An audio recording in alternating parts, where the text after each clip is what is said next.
how's it going? Today I'm installing the Rough Country V2 steering stabilizer on my 2024 Silverado 2500 HD. With these trucks, the steering is very much prone to bump steer. And bump steer is basically when you hit a bump, whether it's off-road or on rough roads, the steering wheel wants to follow that bump, and it's very uncomfortable while you're driving. So what this does is installs a dampener on the steering linkages underneath to dampen that effect and reduce it. So I've installed one of these before a long time ago on my 2002 Silverado half-ton. That helped tremendously, so I wanted to put one on this truck now, and it's relatively easy. Rough Country makes a nice kit. It's got a bracket here that's going to go on the frame. It's going to utilize an existing hole. They send you a big bolt with a sleeve that's going to mount through that existing hole right there. This is for mounting the shock to this bracket eye here, and then we're going to utilize a factory control arm bolt over here to secure this side, and then this thing mounts in this bracket like something like that, and then we've got some other hardware here that mounts to an existing hole already on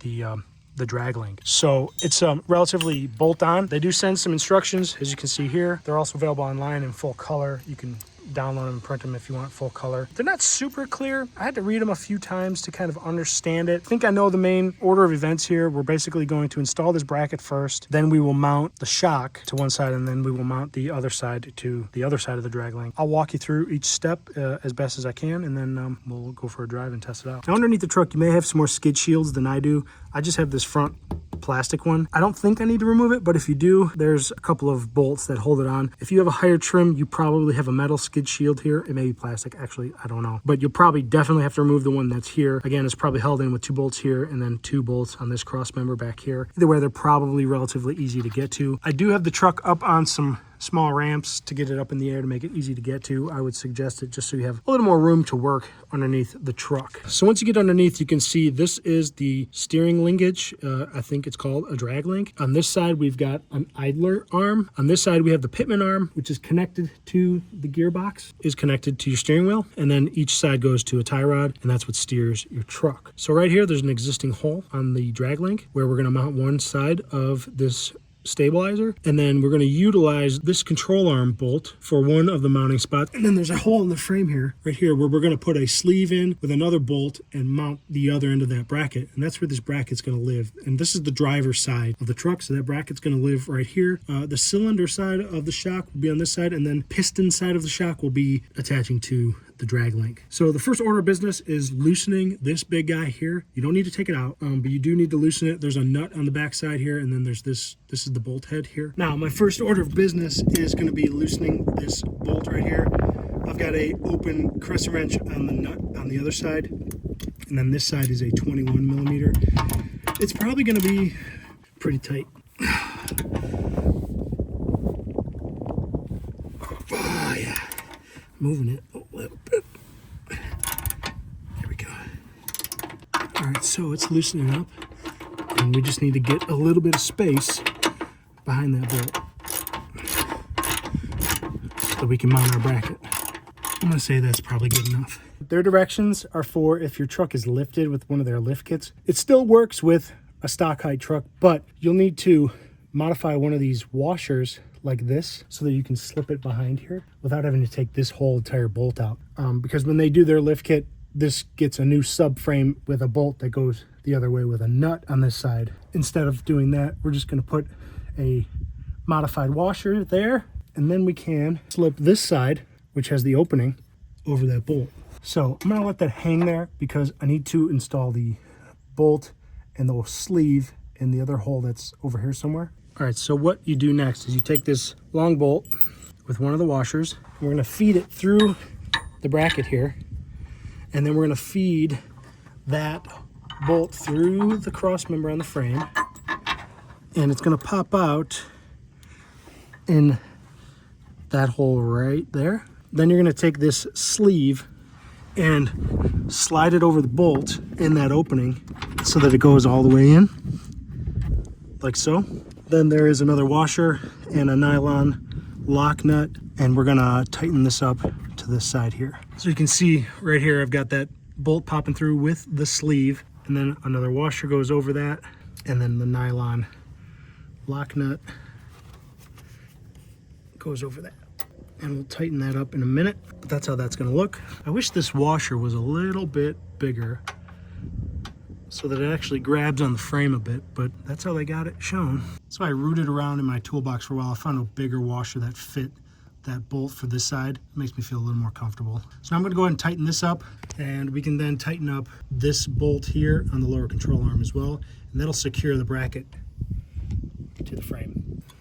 All right, now we can tighten down this bolt and this bolt. The bolt here is a 19 millimeter. So get a crescent wrench for one side and a socket for the other, and just tighten those up real good. And then again, this one's a 21 millimeter. We're gonna tighten up this lower control arm, keeping an eye on our little modified washer, making sure it doesn't slip off. Now we got our bracket tightened up. Now the next step is installing the dampener to the bracket and then to the drag link. In the hardware kits, there's a pair of sleeves. For this short bolt, use the sleeve that's in the package that comes with this one and put it on this end of the damper. And then on this end, the sleeve goes with the hardware that came with this longer bolt. So just slide those in. You might need to use a vise to get it in there, but install those sleeves. Now I'm gonna put this side into the bracket that we just installed onto the truck and tighten it up just a little bit. I'm not gonna crank it down all the way, but then we will install this side to the other end of the drag link. All right, so we can take this end of the damper and feed it through the bracket like so, and then take the nut and tighten it down on top. Just gonna hand tighten it right now just to hold it in place. All right, so next we're gonna install this end of the damper into this pre-existing hole. So we're gonna take this longer bolt and feed it in from the back side here. Then there is a tapered sleeve. You can see it's tapered. We're gonna feed it over that bolt so that the taper goes into the hole. In this hardware pack, there are two thick washers. You see these guys here? These are big boys. And it says to put these two washers on the bolt. Then we slot the damper over the bolt. Then there's another flat washer, lock washer, and nut that goes on here. And now we can tighten this guy up. I think these are 19 millimeters. That one's definitely 19. The top one is going to be tough to get to. The top one is also 19 millimeter. So I'm going to tighten this guy up now.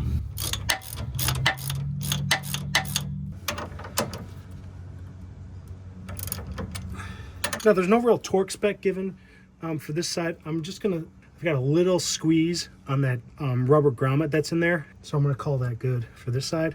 Now I'm going to torque up the other side. The top nut is 18 millimeter and then the bolt head is 19 millimeter.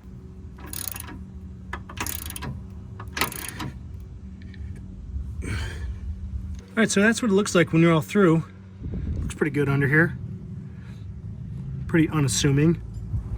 Now it's time to take a test drive. So one of the steps is to check for clearance to make sure it's not going to hit anything. So I had my wife in the truck while I laid underneath the truck and watched the stabilizer go from lock to lock while she was steering the wheel. And that's what you're seeing here. It's probably a good idea to check the bolts after a couple hundred miles to make sure everything is still tight. And again, check to make sure that it's not hitting anything while you're driving on rougher roads. Mine seems to be good. I'm very pleased with this installed on my truck. I've had that steering stabilizer installed for a couple of weeks now, and I gotta say I'm very pleased with it. It takes away the bump steer a lot, and it really makes the driving experience a lot more pleasant with that heavy duty suspension, especially on those rough roads, especially me on construction sites and access roads that are just really torn up and pothole filled. It makes it much easier to get on and off of those sites. I find I also like the feel of the truck on the highway better. It seems like it doesn't want to drift with the road crown as much, so an added benefit there as well. So if you like this video, give it a thumbs up.